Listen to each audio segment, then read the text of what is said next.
nós vai agora em outra fase, de duas fases, que se chama ação para correção. Então, a AVE está por mim, viaja, que nós está fazendo o passo aí, junto com o departamento de universidade, que está Good Governance and Leadership, bij de liderazgo de Mieke de Droog, que nós temos hope acaba colaborando junto. E também nós temos Fundação Hope, bij de liderazgo de senhora Lisette Mallenberg, que também vamos ter como meta principal fortificar o sentido de cidadania. Para a gente ser mais responsável, mais consciente de a responsabilidade para com nossa comunidade. Então, dentro de nós três, nós organizamos o evento aqui, tem representante de organização.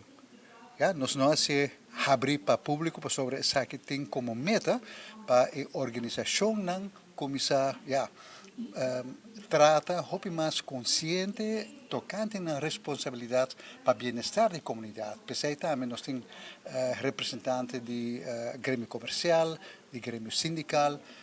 de governo, de vários outros institutos, NGO, etc. Então, isso é apenas princípio da onde nós tomamos lo qual tem em rapport de qualidade e recomendação como ponto de saída para sobre isso que está promovendo com rapport de investigação tocante o funcionamento da governação. Não está dispersado em lado, senão está usado door a comunidade para bem com cambio, para melhoração. E meta está para mais tanto tur grêmio que tem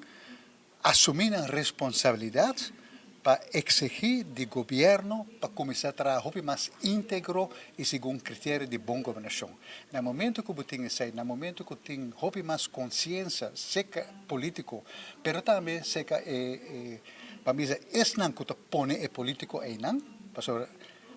nada dice pero parlamento aceita sua tarefa, não sabe que o parlamento não está exercendo tarefa aí, então eu rei tanto rapport qualidade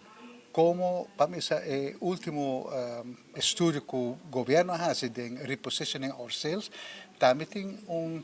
chamada para nossa comunidade para nos ver mais crítico riba ter o funcionamento do sistema político, então para bem com